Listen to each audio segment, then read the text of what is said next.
Hey guys, tonight we're not dreaming of tiaras or castle ballrooms. We're heading into cold, candlelit halls where decisions are whispered behind veils, and every vow is more about strategy than sentiment. Tonight's story starts with a marriage contract, not between lovers, but between kingdoms. You'll feel the velvet under your fingers, hear the creak of ink drying on parchment, and maybe, just maybe, catch the scent of fear on the bride's breath. Because this isn't romance. This is diplomacy. This is duty. And honestly, you probably won't survive this, especially if you're the one being sent abroad, barely a teenager, fluent in Latin, but not in power. So, before you get comfortable, take a moment to like the video and subscribe, but only if you genuinely enjoy what I do here.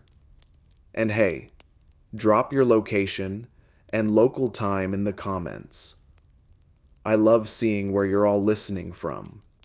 Now, dim the lights, maybe turn on a fan for that soft background hum, and let's ease into tonight's journey together.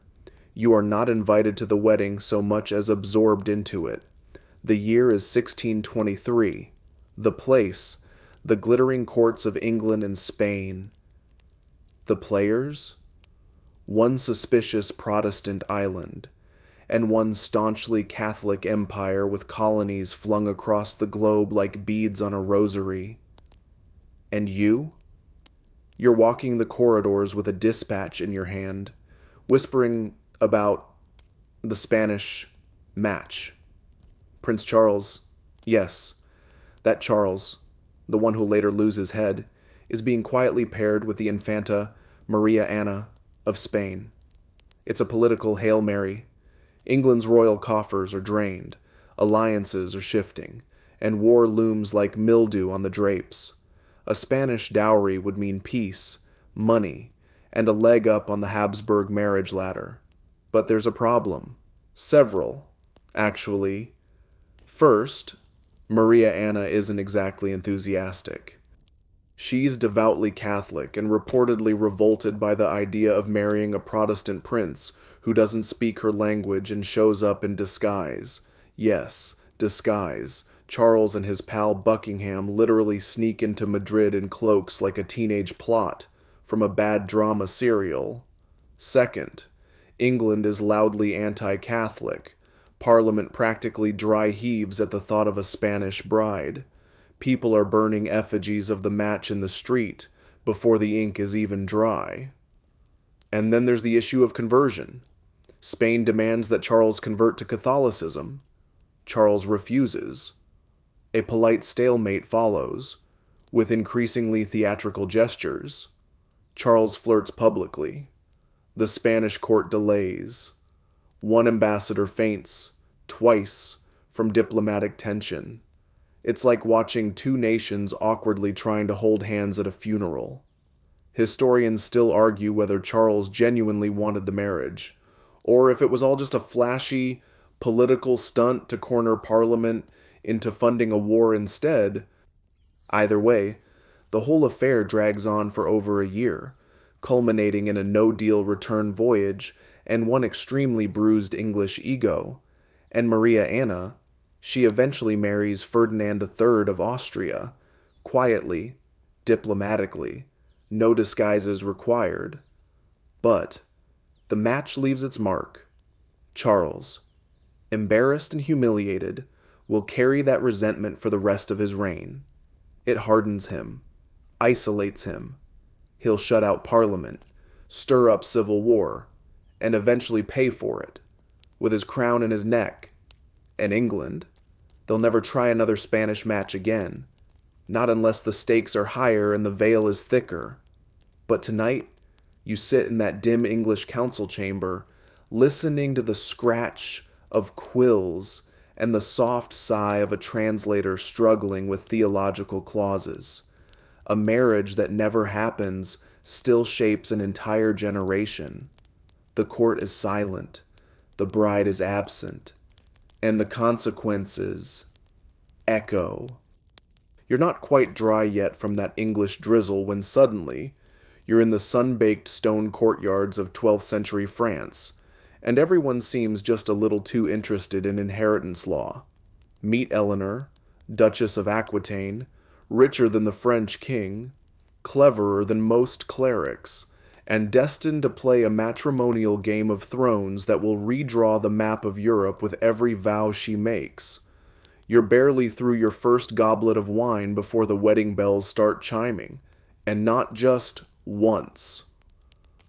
Her first marriage, to Louis VII of France, he's pious, awkward, and more interested in building churches than building a dynasty. But she brings him half of southwestern France, so they call it a win. Until it's not. They travel on crusade together. Yes, together, because Eleanor isn't exactly the stay home and embroider type.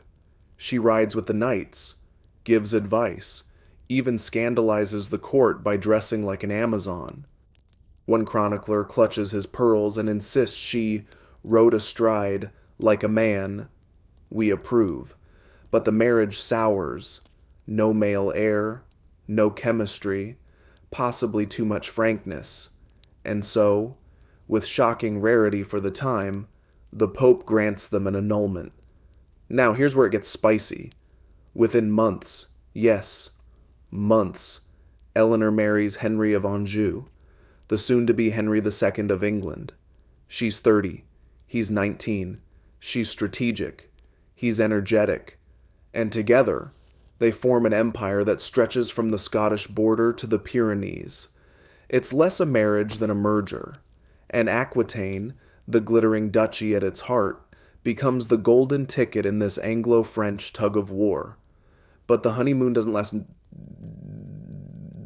Henry cheats. Eleanor resents. She eventually supports her sons in open rebellion against him.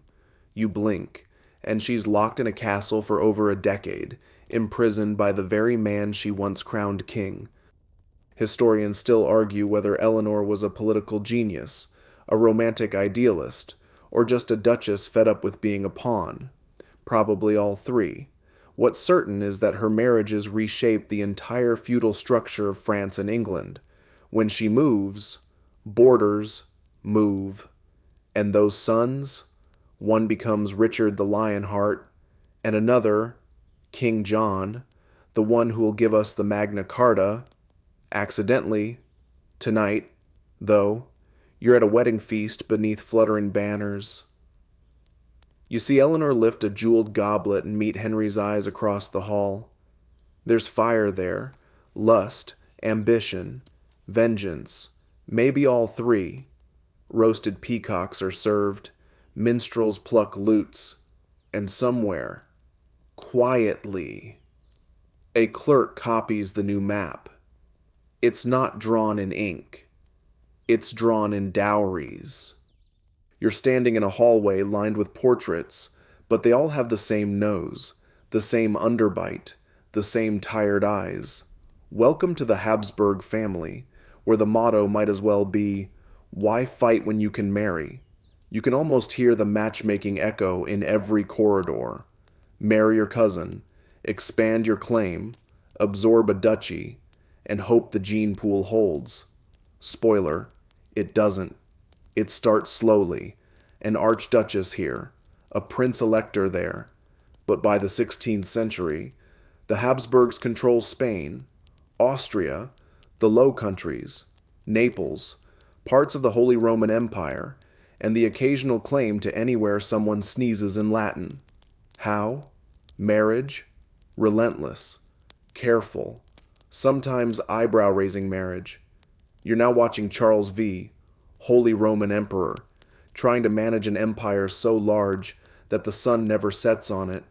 Literally, he speaks several languages, but it's said he uses German for his horse, Spanish for God, and French for diplomacy.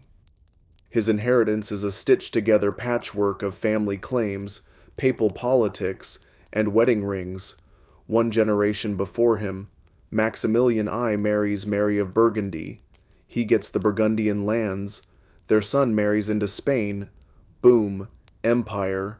No war required and just incredibly dense family trees. But here's where it gets messy. These dynastic unions pile up faster than a banquet roast. Cousins marry cousins, uncles marry nieces, and you're politely declining the wine because you've just realized 3 people at this feast are technically their own grandfathers. The result?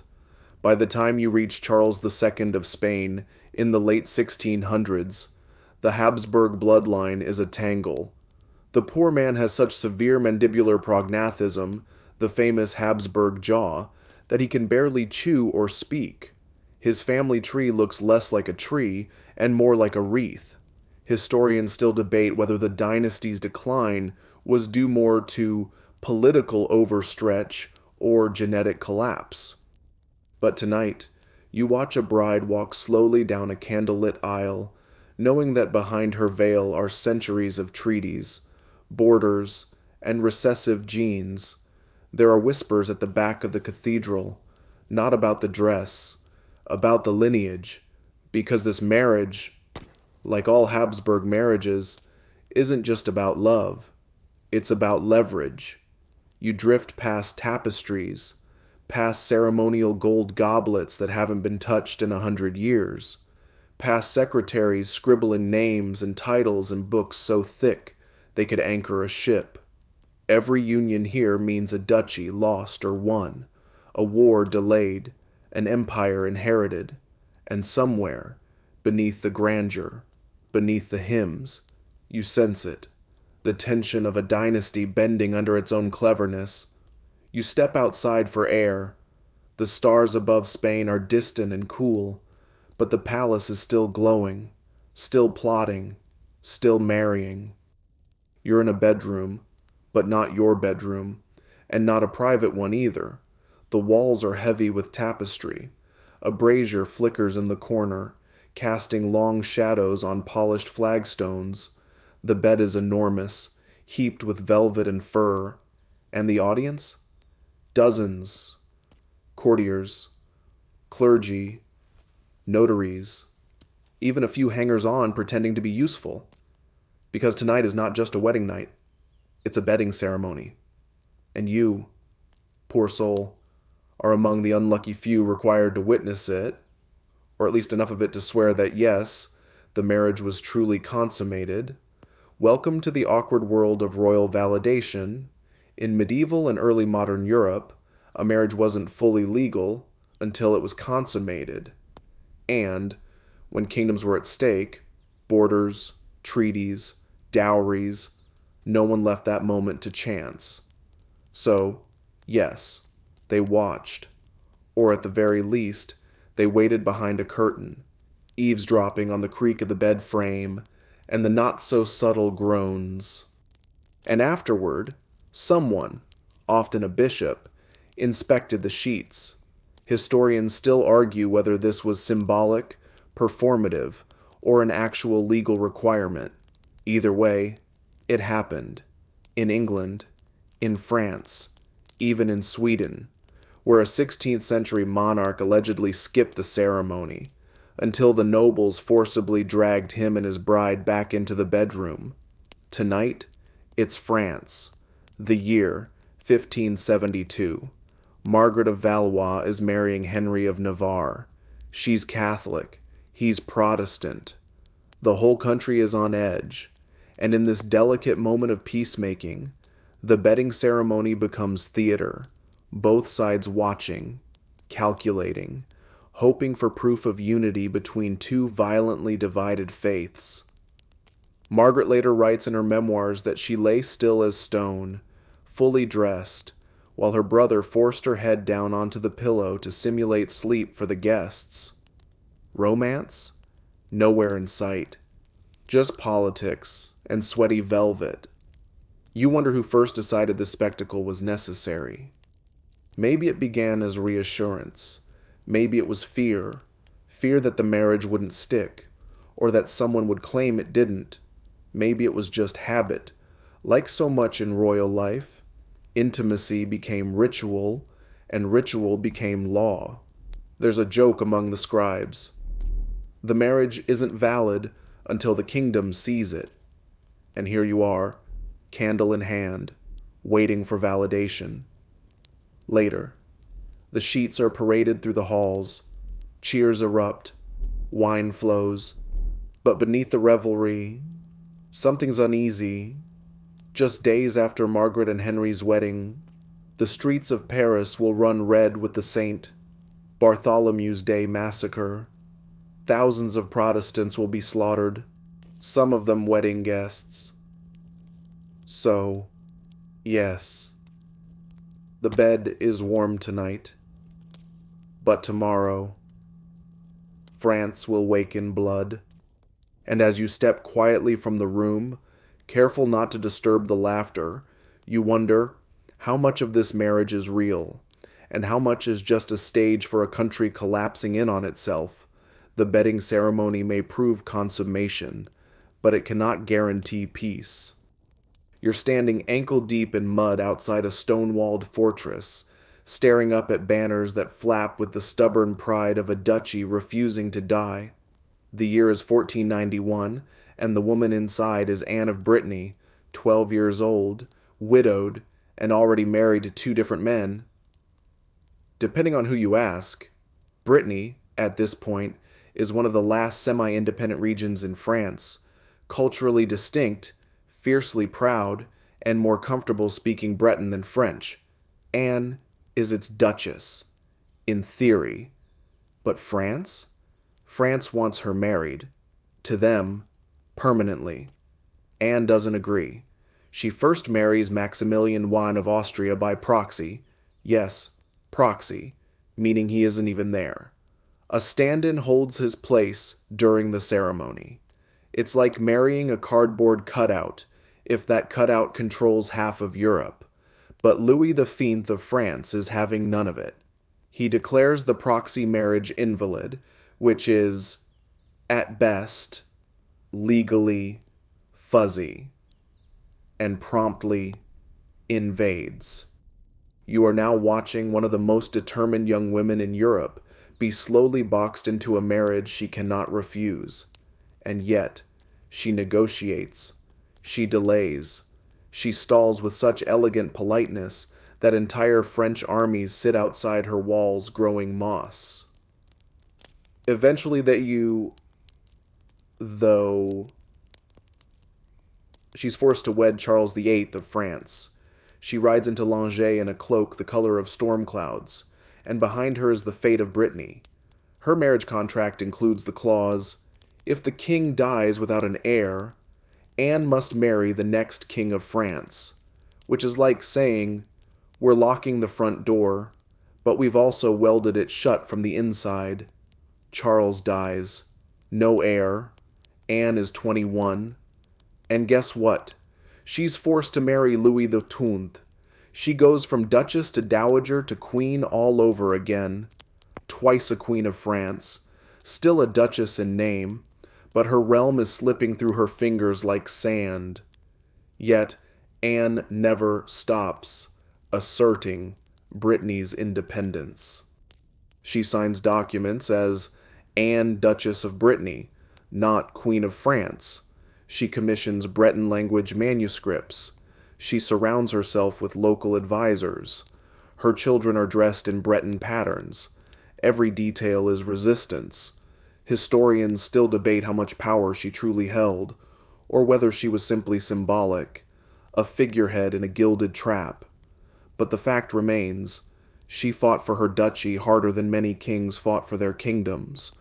And though Brittany is eventually absorbed, her legacy survives in every map, every coin, every folk song that still calls her Dugues. You stand now in her private chapel. The air smells of beeswax and stubborn incense. A breeze rustles the carved initials on the pews. A +C first, then a +L. But her name always comes first. Anne married France twice, but France never quite married her back. And outside, in the twilight, the waves crash against Brittany's stony shore, refusing to forget the Duchess who wouldn't forget herself. The candles are low, and the hall smells of wet wool and tension. You're in England now, mid-16th century, and someone is rewriting the family tree again, only this time, the quill is dipped in something thicker than ink. Blood? Reformation? Probably both. Catherine of Aragon sits across from you. Spanish. Educated. Impeccably dignified. And married. First to Arthur, the eldest Tudor prince, who dies young, and then to his brother, Henry VIII, technically illegal, conveniently explained, and, for a while, effective. She and Henry are married for over 20 years. That's 2 decades of feasts, miscarriages, courtly masks, and desperate prayers for a male heir. None survive. Only Mary, their daughter, will carry the line forward. And for Henry, that's not enough, because now there's Anne Boleyn, sharp-tongued, politically shrewd, and Catholic enemy number 1. Henry wants her, needs her, and to get her, he'll take on the Pope, Europe, and half his own subjects. You're sitting in a pew, watching this marriage crack like old plaster. Letters fly, cardinals sweat, lawyers invent legal theories that make your head spin. Henry insists his marriage to Catherine was never valid because she'd been his brother's wife first. Catherine refuses to budge. Her line, "I am the king's true and lawful wife, and to him married." Historians still debate whether Henry believed this or just needed a justification to ditch Rome and get a new wife. Either way, the fallout is seismic. The Pope excommunicates Henry. Henry declares himself supreme head of the Church of England. And suddenly, marriage isn't just romantic or dynastic. It's religious doctrine, national identity, and legal upheaval, all rolled into one awkward annulment. Meanwhile, across the channel, the Habsburgs, remember them, are not pleased. Catherine is Charles V's aunt. England just insulted one of the most powerful families in Europe. This divorce becomes an international crisis. But tonight, you're in the privy chamber, listening to the silence between Henry and Catherine, the kind of silence that crackles, the kind that follows old love, or worse, love that's turned into loyalty. Catherine refuses to leave court. She signs her letters as queen until her death. Anne, when she finally marries Henry, never quite escapes Catherine's ghost. And the Tudors? They're now entangled with the Habsburgs by tension instead of marriage. And that matters. Because future wars will be shaped not by weddings, but by who remembers them. Later, Mary Tudor, Catherine's daughter, will become Bloody Mary, marrying another Habsburg, Philip II of Spain, a full circle echo. But that's another section. Right now, you walk past the flickering portrait of a woman in Spanish black, her head held high, her spine straight. Catherine of Aragon never yielded. Not to Henry, not to Rome, not to history. And somewhere beneath your breath, you whisper, she was the queen, the true one. You're watching a parade. No, you're in the parade. The crowds line the streets of London, heads craned, mouths whispering in cautious awe. The bells ring with a kind of forced optimism, and a faint drizzle collects on velvet cloaks and fresh-laid gravel. It's July 1554, and Mary Tudor, daughter of Catherine of Aragon, is marrying Philip of Spain. It is, on paper, a masterstroke.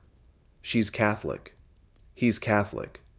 England is drifting back toward Rome after Henry's schism, and this marriage promises not just religious unity, but an alliance with the most powerful dynasty in Europe, the Habsburgs.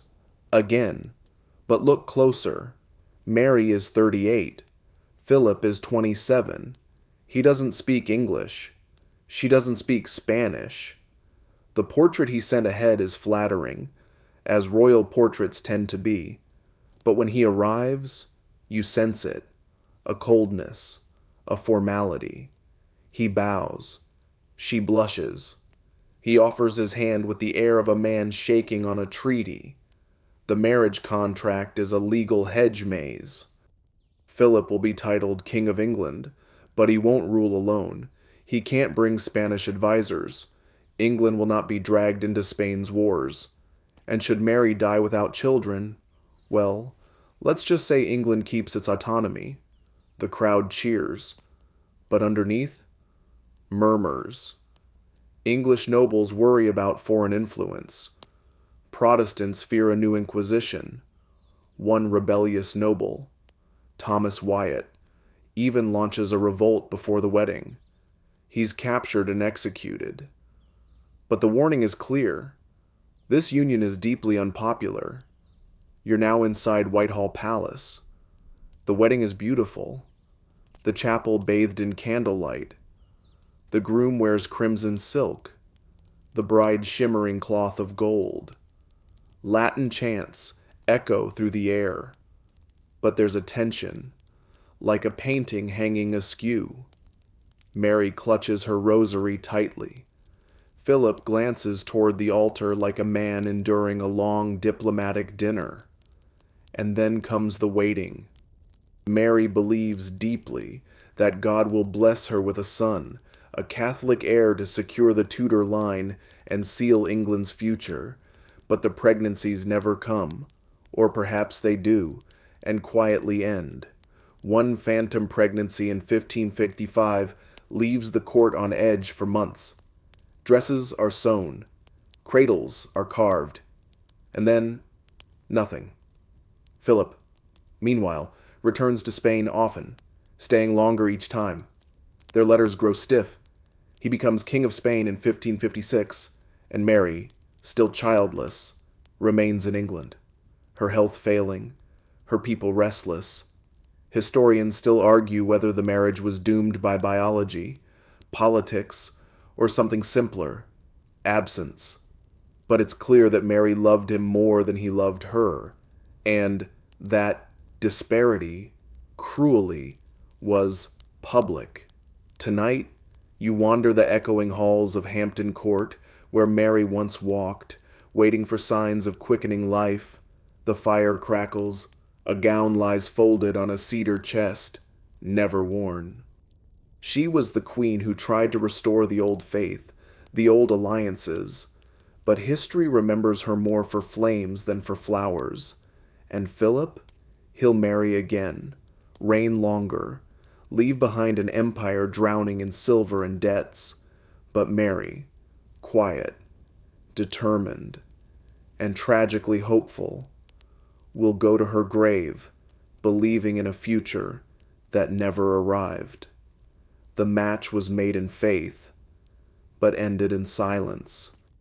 You're surrounded by parchment, not letters, not poems, but treaties, tax edicts, land grants, naval commissions, and ecclesiastical reforms, all signed in the same looping hand. Isabel, you're in late 15th century Castile, and you can smell the ink drying on a kingdom being reborn. Because Isabella of Castile isn't just a queen, she's a reconstructor of power, and it all begins with a marriage. Ferdinand of Aragon is her groom. Together, they unite two of the most powerful crowns on the Iberian Peninsula. But don't be fooled. It's not just a royal wedding. It's a co-sovereignty pact. Both will rule in their own right. 2 kingdoms, 2 thrones, 1 vision, or at least 1 strategy. At first glance, it looks traditional. 2 pious monarchs, 2 devout Catholics, dressed modestly and speaking softly. But Isabella? She is steel in a linen veil. From the very start, she makes it clear her crown is not a dowry. She chooses Ferdinand. She even sneaks away from her brother's court to marry him in secret. That act alone reshapes Iberian history, because together they launch La Reconquista, the final push to drive Muslim rule from Granada after 700 years. You're there at the Alhambra in 1492 as they accept the city's surrender under a sky filled with incense and ash.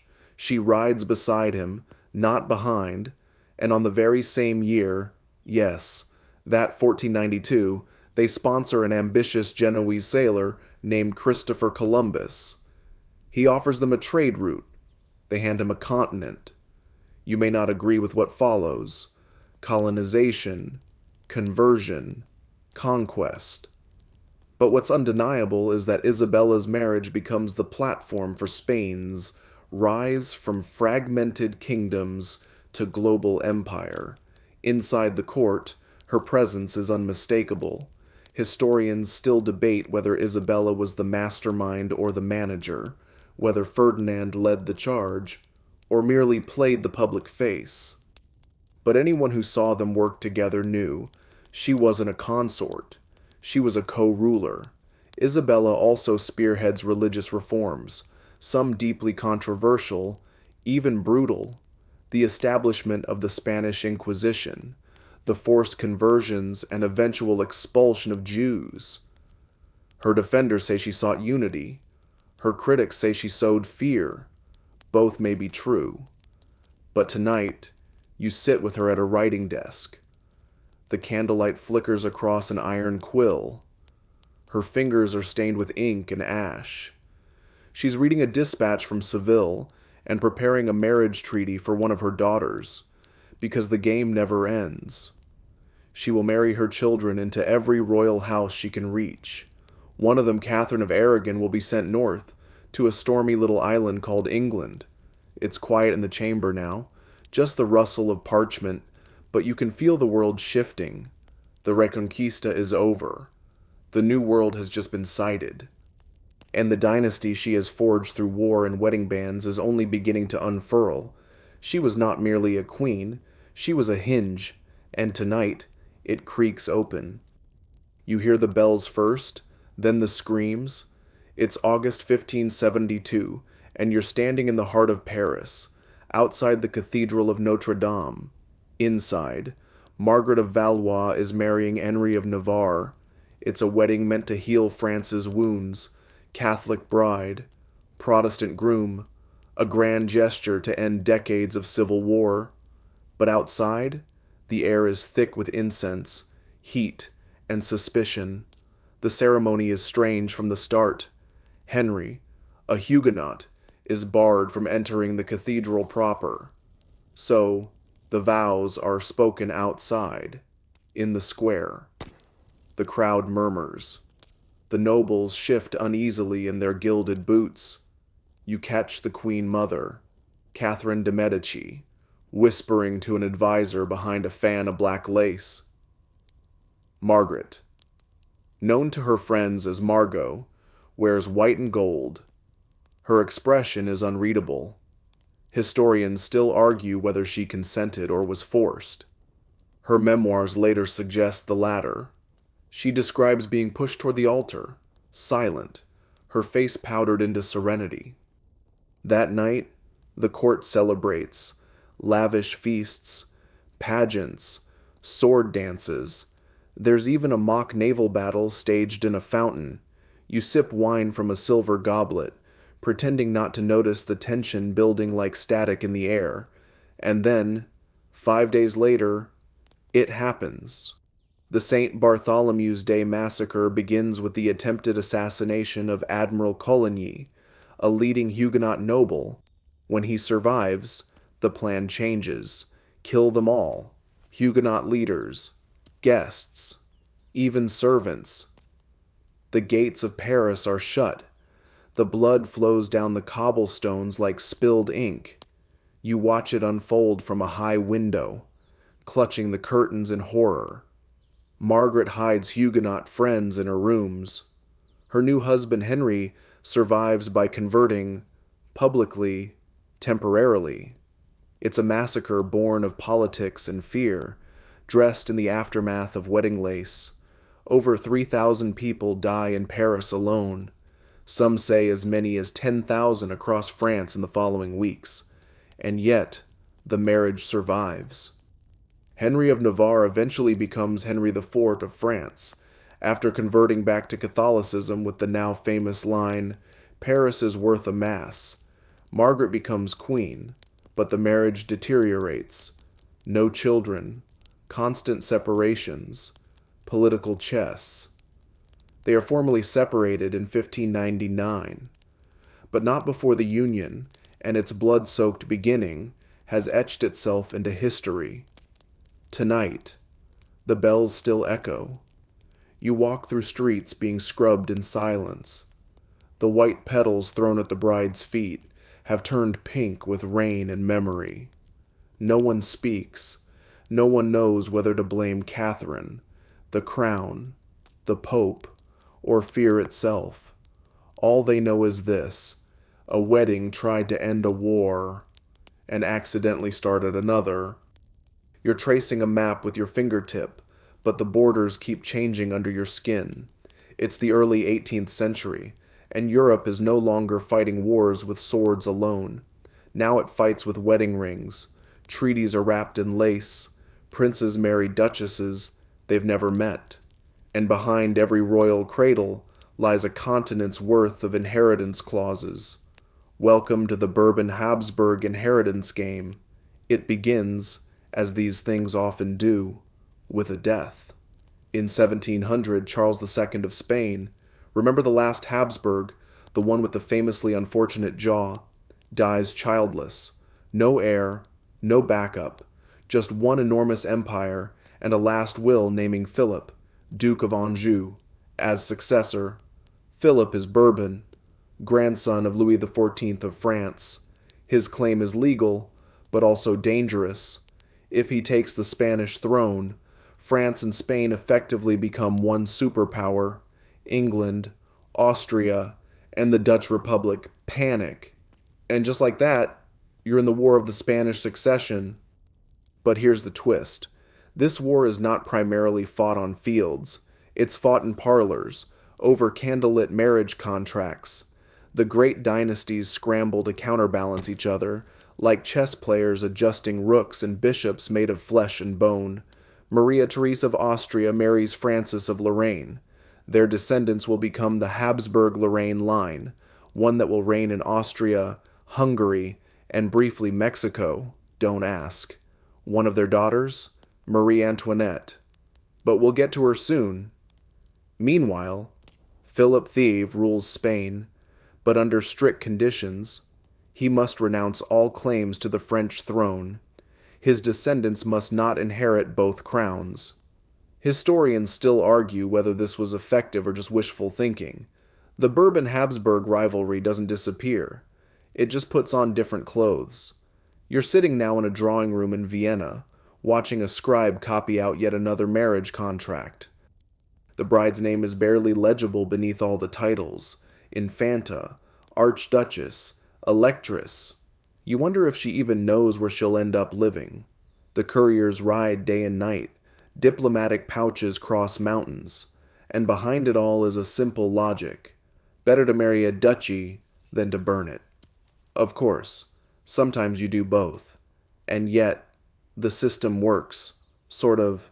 For nearly a century, these dynastic marriages keep Europe's power centers in a careful, if fragile, balance. Royal children are born not into families but into chess matches. Their first lessons aren't lullabies, they're protocols. Tonight, you're watching a young girl in a brocade gown practice her curtsy before leaving for a court she's never seen. A dowry chest stands by the door. Inside, silks, a prayer book, and 3 treaties stitched into the lining. She doesn't cry. She bows, because this is what royalty does. You feel the river before you see it, cold, silver, sluggish under an Austrian dawn. A low mist clings to the water's surface, just enough to blur the border between what you are and what you're becoming. You are Marie Antoinette, 14 years old, daughter of Maria Theresa of Austria. And today, you are no longer Austrian. You're being handed across a small island in the middle of the Rhine, a symbolic no man's land where two courts, Habsburg and Bourbon, meet not to greet Bachao, but to exchange. You stand in a small gilded pavilion. Everything you own is stripped from you, your gowns, your jewelry, even your beloved pug, Mops. Yes, you had to give up your dog. The French court didn't want Austrian animals crossing the border. This ritual is called the remise, the giving away. It's more than symbolic. It's a full-body erasure of identity. You'll be redressed in French silk, your name pronounced differently, your hair restyled to suit French fashion. Even your language is forbidden. You become Madame la Dauphine, fiancée to the heir of the French throne, Louis Auguste. He's 15, awkward, shy, possibly disinterested in women. You won't find out for some time. The wedding is a spectacle. Versailles groans under the weight of cake and protocol. Fireworks crack across the sky. Thousands attend. Your dress is so wide it barely fits through the chapel doors. And yet, behind the pomp, there's an edge. You are Austrian, a foreigner. The French still remember wars with your mother.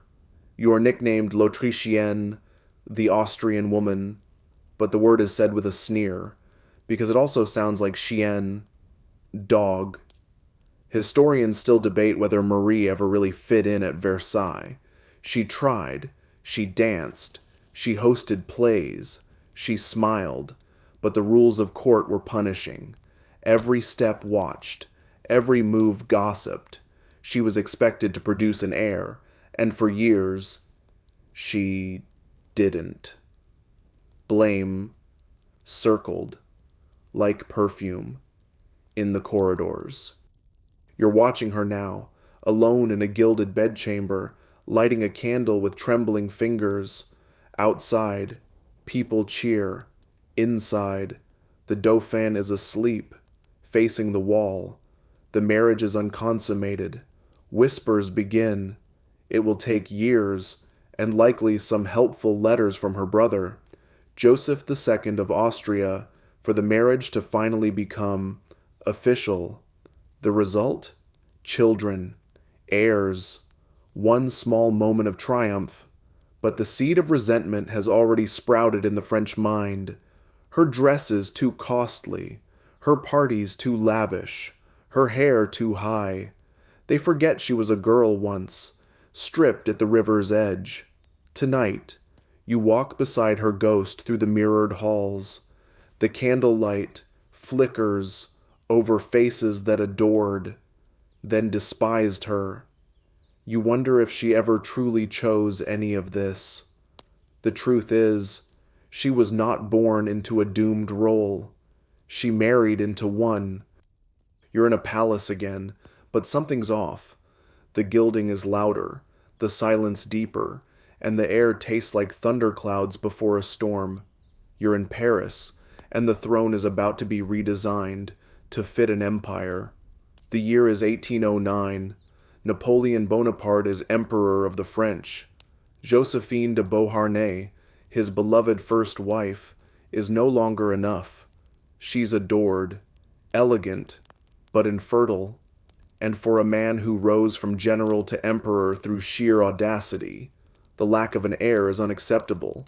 So, Josephine is divorced, kindly, publicly, painfully. She weeps. He kisses her hand. But make no mistake, it's a political execution wrapped in perfume. Enter Marie-Louise of Austria. She's 19. He's 40. She's the great niece of Marie Antoinette, which adds a touch of poetic irony. The Habsburgs once called him a revolutionary scourge. Now they send him a bride. This is not a love story. It's a dynastic gambit. The marriage is meant to legitimize Napoleon's empire, tie France to the old European order, and secure an heir, preferably within a year. And yes, it works. The following spring, a son is born. Napoleon Francois Joseph Charles Bonaparte. He is titled the King of Rome before he can walk. You're watching Marie Louise sit at a piano, her posture perfect, her face blank. She barely speaks French at first. She plays Haydn, nods at courtiers, and fulfills her role with the mechanical grace of someone raised to disappear into alliances. Historians still argue how she felt about Napoleon. Was she terrified, obedient, dutiful? She later claimed he was kind to her, even gentle. But then again, she also said, years later, that she never shed a single tear when he died. When the empire collapses, so does the marriage. Napoleon abdicates. Marie Louise flees to Austria with their son. She never returns. Eventually, she remarries, a German count, this time for love, and lives out her days comfortably, rarely speaking of her imperial past. Their son? He's taken by the Austrians, raised as the Duke of Reichstadt. He never rules. He dies at 21, in a shadowed corner of history. Tonight, you sit in Napoleon's study. His chair still creaks from restless evenings. Maps curl at the edges. The room smells faintly of tobacco, ambition, and loss. You remember Josephine's greenhouse orchids. You remember Marie Louise's silence. 2 marriages, 1 empire. Neither survived.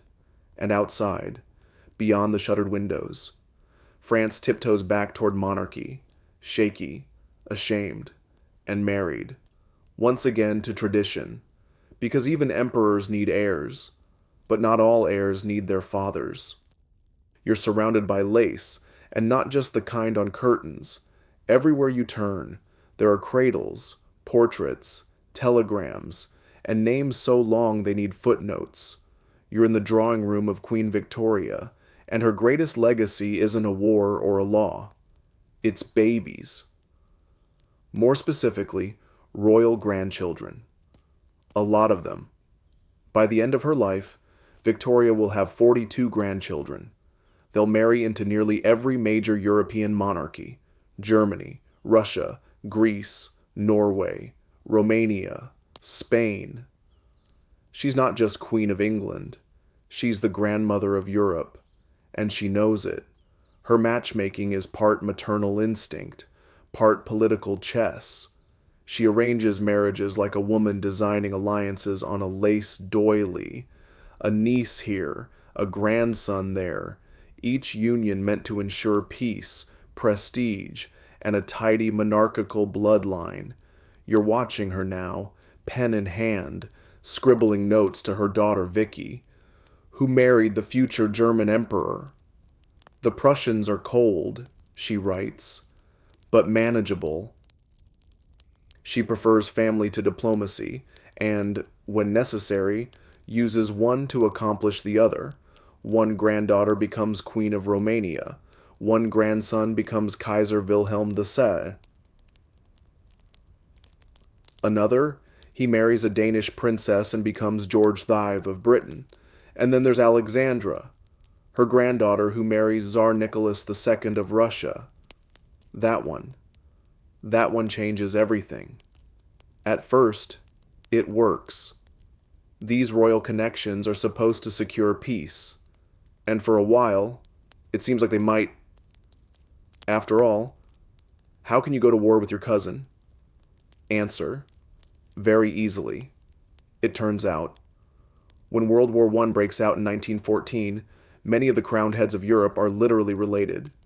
Wilhelm, George, and Nicholas are first cousins. 3 men who spent summers together and sent each other awkward family portraits, now leading armies that tear the continent apart. Historians still argue whether Victoria's dynastic network was a stabilizing force or a fragile house of cards. Did her familial diplomacy delay the war, or did it make the eventual rupture even more tragic? Tonight, You sit with Victoria by the fireplace. She's older now. The candle flickers across her mourning black gown. Albert's portrait hangs above the mantel. She still writes daily letters, still meddles in marriages, still believes that blood ties can prevent bloodshed. But outside, the world is changing. Democracy is growing. Republics whisper through salon walls. And her grandchildren, so carefully placed, are walking toward trenches rather than thrones. You sip your tea. It tastes of roses and regret, because love may shape families. But dynasties, they're shaped by maps. You smell lavender and leather, an odd combination, but somehow it suits her. You're in Vienna now, but the room feels more like a painting than a palace. Mirrors on every wall, starched linens on every chair, and in the middle, Elizabeth of Bavaria, Sisi, Empress of Austria, Queen of Hungary, and one of the loneliest women ever to wear a crown. Her marriage wasn't meant to happen. In 1853, young Emperor Franz Joseph was supposed to marry her older sister, Helene, but then he saw Elizabeth, 15, wide-eyed, nervous, and everything changed. He chose her instead, a rare burst of spontaneity in a court obsessed with ritual. And so, at 16, Sisi marries into the Habsburg dynasty. The ceremony is dazzling. The ball gowns shimmer with seed pearls. Vienna holds its breath in awe. But inside the palace walls, the fairy tale dissolves. You walk the long corridors with her now, hearing nothing but the echo of your own footsteps.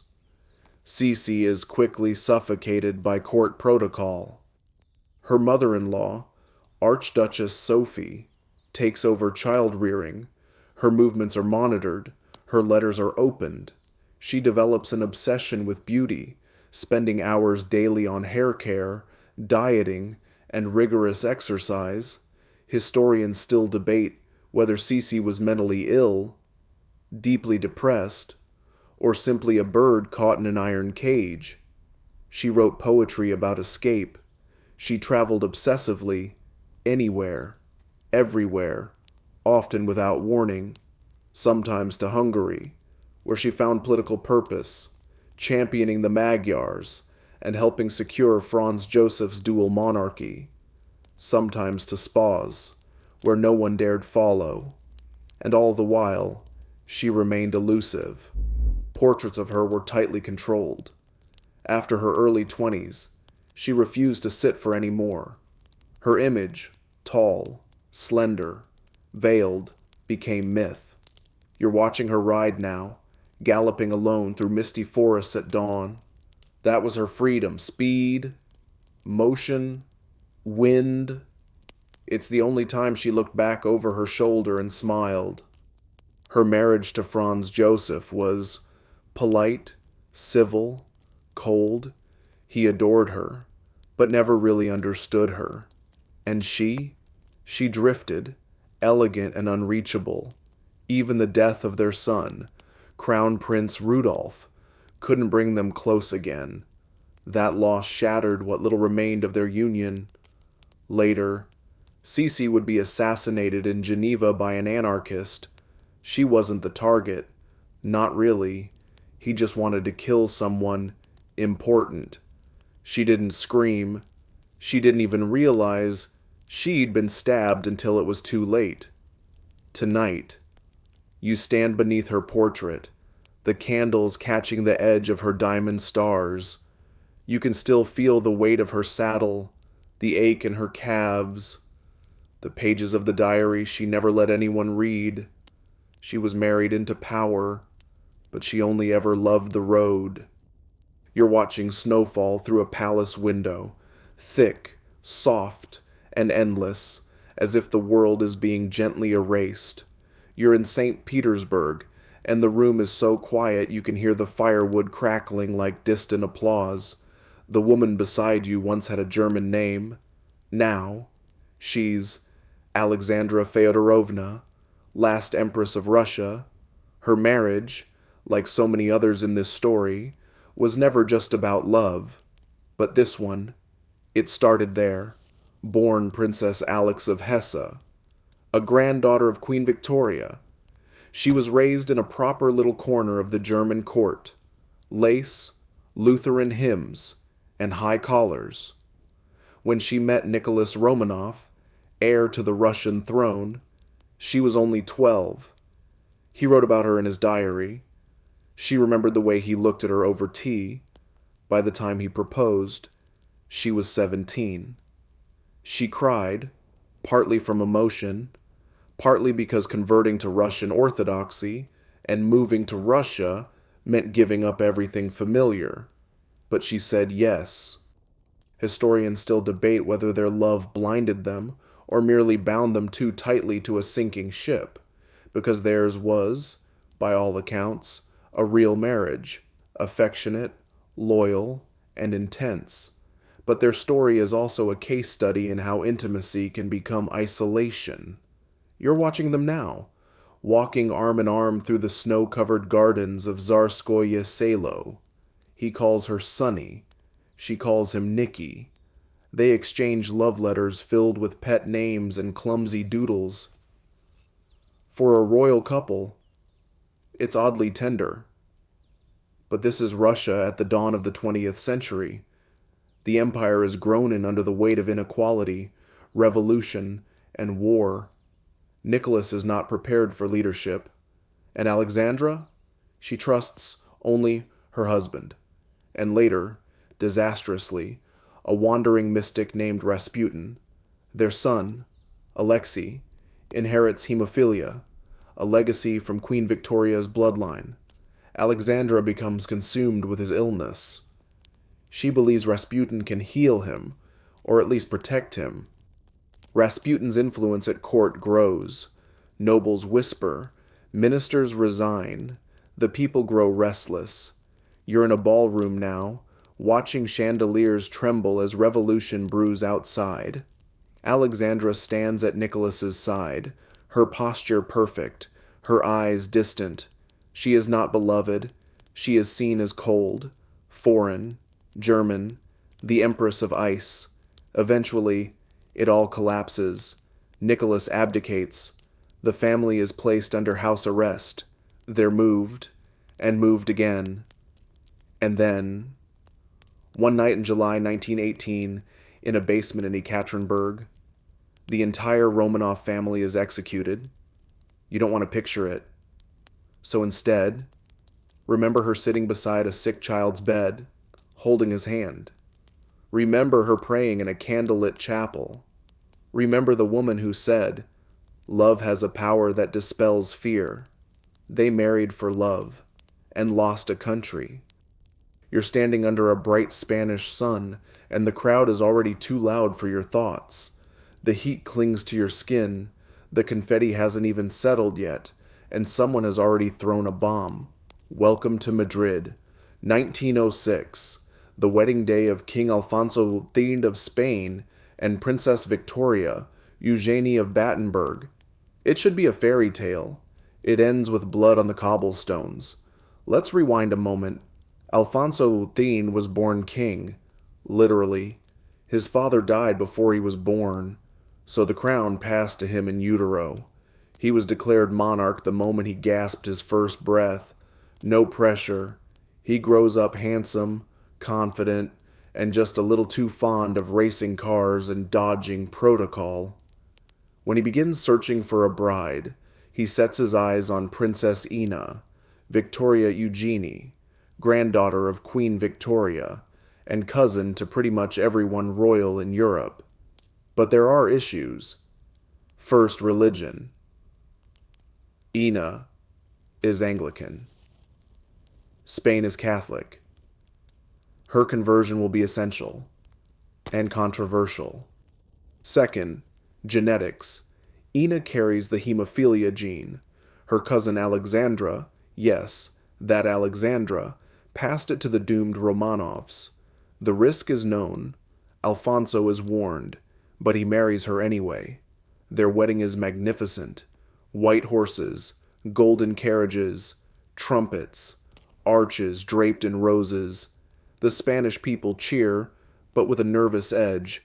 And then, as their carriage turns onto Cala Mayor, a bouquet flies from a balcony. Except, it's not flowers. It's a bomb. An anarchist named Mateo Morral hides a device in a bouquet and hurls it at the royal couple.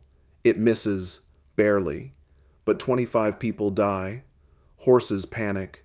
Glass rains down like confetti's grim cousin. The royal couple survives. Just. But the day is forever stained. Historians still debate whether this moment broke the magic of their union, or whether the cracks were there already. Either way, the marriage never quite recovers. Their firstborn son inherits hemophilia. Ina is blamed. Their relationship becomes formal, distant. Alfonso takes mistresses. Ina turns inward. You're now in the royal nursery, watching her kneel beside her son's cradle. Her eyes are rimmed with worry. She knows what this disease means. The bleeding, the isolation, the looming fear of the smallest bruise. And she knows the whispers. Was it worth it? The Spanish monarchy survives for a while, but Alfonso's reign is rocky. Dictatorships rise, republics roar, and eventually, he's exiled. Ina follows, quietly, with dignity. She outlives him by many years, dying in Switzerland in a rented hotel suite, far from the palace. Tonight, the streets of Madrid are calm. The statue of Alfonso XIII still stands, one hand raised in a gesture that might be welcome or farewell. And you wonder, did the bomb change everything, or just reveal it? You're at sea now, literally. The waves slap against the hull with a rhythm that almost sounds like breathing. You're not on a royal yacht. This is a naval transport vessel, stripped of ceremony, stocked with trunks, and filled with restless silence. Because the man inside this cabin is a king. Sort of. Or at least, he was. You're following the story of Prince Andrew of Greece and Denmark, father of the future Prince Philip, husband of the future Queen Elizabeth. But to understand this marriage, you have to unravel one of Europe's strangest dynastic knots. Let's start with the basics. The Greek royal family, they're Danish, imported royalty, literally Greece, newly independent in the 19th century, needed a king and didn't have one. So they picked Prince William of Denmark, who became George III of Greece. It was a kind of democratic monarchy outsourcing. As you do. Now fast forward, Prince Andrew marries Princess Alice of Battenberg, another granddaughter of Queen Victoria. Their marriage is one of early promise and later tragedy. She's intelligent, devout, and deeply compassionate. He's a dashing officer. Their union weaves together British, German, and Russian bloodlines, all while Greece teeters on the edge of constant upheaval. You're now walking through the ruins of Smyrna, 1922. Greece has just lost the Greco-Turkish War. The monarchy is blamed. Prince Andrew is arrested, court-martialed, nearly executed. Instead, he's exiled, put on that ship with his wife and children, including a baby boy named Philip. Their possessions? Whatever fits in a fruit crate. They drift, literally and figuratively, from France to Germany, to the fringes of the royal world. Alice suffers a breakdown and is institutionalized for a time. Andrew isolates himself. The family fragments. Historians still argue whether Andrew was a scapegoat or simply overwhelmed by history. But what's clear is that his marriage, like so many, was strained by more than love could mend. You're now watching Philip grow up, school in Germany, then Scotland, then naval service in Britain, a rootless royal, shaped more by absence than legacy, and then he meets Elizabeth, But that's still to come. Tonight, you're on that cold ship deck, watching Alice wrap her child in a wool blanket while Andrew stares into the sea. No titles, no throne, just the sound of waves and the long, low groan of an empire dissolving. The Greek-Danish marriage had been forged in hope. It would unravel in exile. You're listening to bells again, but not wedding bells this time. These are air raid sirens. It's 1947, and London is still scarred from the Blitz. Rationing continues. Rubble lines the side streets. But in Westminster Abbey, everything glows. The velvet, the gilt, the hope. Because Princess Elizabeth, heir presumptive to the British throne, is marrying Lieutenant Philip Mountbatten. You're watching them now, side by side in the choir stalls. She's 21, calm and radiant. He's 26, angular and focused. But beneath the pageantry lies something quietly revolutionary. This marriage wasn't arranged, wasn't drafted between monarchies. It was chosen. Elizabeth fell in love with Philip as a teenager, impressed by his confidence, his charm, his devastating cheekbones. They exchanged letters during the war. When peace returned, they didn't waste time. Still, it wasn't uncomplicated. Philip had Greek and Danish royal blood, yes, but his family had been exiled, his father disgraced, his sisters had married Germans, some with Nazi ties. He had no British nationality, so before the wedding, he renounces everything, his Greek title, his Orthodox faith, even his name. He becomes Philip Mountbatten, British subject, Anglican, newly minted Duke of Edinburgh. The British public is divided. Some love the romance. Others raise eyebrows at his foreignness. Churchill hesitates. The court whispers, but Elizabeth insists. Historians still debate how much this marriage modernized the monarchy, or if it simply dressed the old institution in a younger face. Either way told, it set a precedent. Duty and love, bound together, with matching brooches. You're now in their drawing room at Clarence House. The furnishings are modest. A corgi naps underfoot. Elizabeth signs her letters. Lilibet. Philip calls her Cabbage. The marriage is far from soft. They argue. They challenge one another. But it endures. He gives up a naval career. She gives up a private life. Together, they build a partnership that will span more than 70 years, across the fading twilight of empire, and into the flashbulb glare of global celebrity. Later, in 1952, Elizabeth will become queen, and Philip, he will walk one step behind. Always. Tonight, you sit beside their fireplace. The logs crackle, and the room smells of beeswax and wool. There are photographs on the mantel, children, grandchildren, corgis. The chaos of monarchy swirls outside, but inside, for once, the union is real. They met as royals.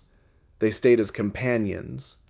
And for all the titles lost and gained, it was never about names. You're not in a palace. You're in a television set, or a tabloid page, or a fairy tale that keeps skipping chapters. It's July 29th, 1981, and nearly 1 billion people are watching, live, as Lady Diana Spencer walks down the aisle of St. Paul's Cathedral. You've never seen anything like it. The gown is enormous. 25 feet of train. Thousands of pearls. Puffy sleeves so big they deserve their own zip code. The cameras follow every flutter, every tremble. Outside, the crowds scream.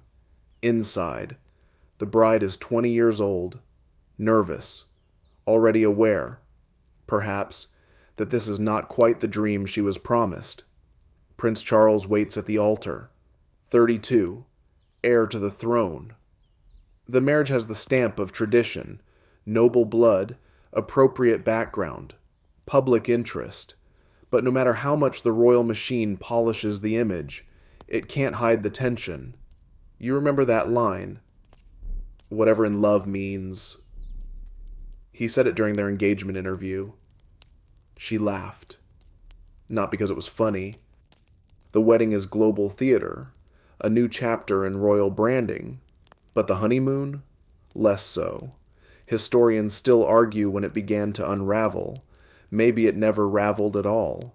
Diana was young, adored by the public, but isolated inside the system.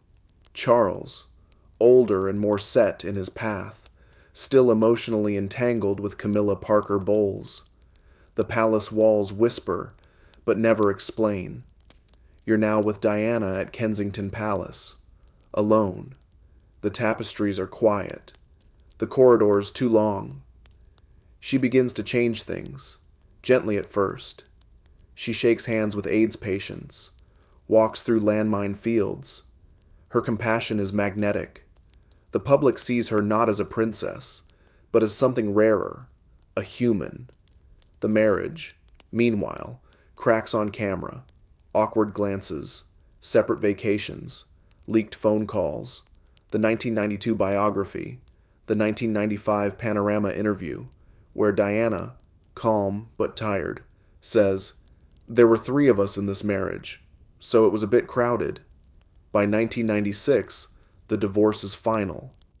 She loses the Her Royal Highness title but keeps the public's devotion. Charles continues his royal duties, reshaped by time and PR. Diana? She steps into her own light, and then, in 1997, her story ends in a Paris tunnel. You're standing now among the flowers outside Buckingham Palace.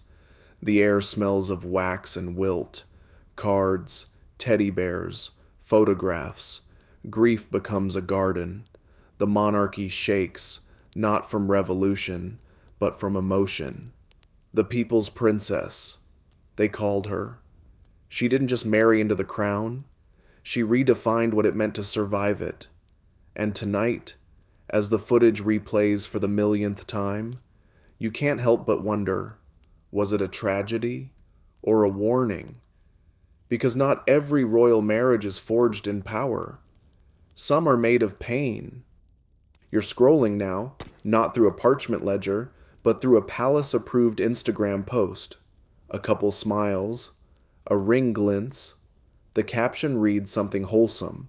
The comments flood in. Crowns, hearts, clapping emojis. This is the modern monarchy. It's the 21st century, and royal marriages don't look like they used to, but if you squint, the shadows are still there. First came Kate, Catherine Middleton, commoner, art history student, rowing team alum, meets Prince William at university. They date, break up, reunite. The press calls her Weighty Katie, but she plays the long game with extraordinary patience and poise. Their wedding in 2011 is massive, yes, but it feels different. She walks down the aisle not as a sacrificial duchess or political token, but as a woman choosing her path, albeit into a system still haunted by Diana's ghost. You watch her wave from the balcony. The crowd roars. The kiss is soft, practiced, perfect. Historians still argue whether Kate modernized the monarchy or simply adapted to its rulebook better than most, but she is now Princess of Wales, mother to heirs, and, more quietly, one of the institution's steadiest hands. Then came Meghan, an American, a divorcee, a biracial woman, an actress. The press doesn't know what to do with her, so they do what tabloids always do: attack, dissect, distort. But the people? Many cheer, because her marriage to Prince Harry feels like a breath of global air through Buckingham's stone corridors. At first, it works. The wedding is joyful, gospel choir, veil embroidery of the Commonwealth, but behind the scenes, it cracks fast. Accusations of racism, Isolation. The firm closes in. In 2020, they step back, not just from royal duties, but from royal life. Interviews follow. Deals. Criticism. Support. Confusion. And yet, you can't look away because royal marriages, whether arranged, awkward, or adored, are still mirrors of tradition, of change, of who we are and who we want to be. You're now sitting in a quiet room in Windsor Castle. The light is modern now, LED chandeliers and climate control, but the walls still echo. Somewhere nearby, George, Charlotte, and Louis are playing. Perhaps one of them will marry someone who hasn't yet been born, or someone with no title at all. Outside, the world spins faster, but inside, the monarchy continues, adapting, not quickly, not easily, but visibly. The stage has changed, the vows too. But the stakes, they're exactly the same, because a royal marriage still carries the weight of a nation, still asks the impossible of ordinary hearts, and still, somehow, survives. And now, the halls are quiet, the velvet is folded, the rings are tucked away, the ink on all those marriage contracts has long since faded into dust. What remains? A scent, perhaps, of rosewater and old paper. A memory of footsteps in corridors where love and power once crossed paths. You lie back now, sinking into soft blankets, and let your breath slow. Let go of the treaties, the tiaras, the awkward wedding toasts in 7 languages. Let go of the daughters sent away, the sons who changed flags, the women who ruled through silence, the men who didn't know how to love a crown.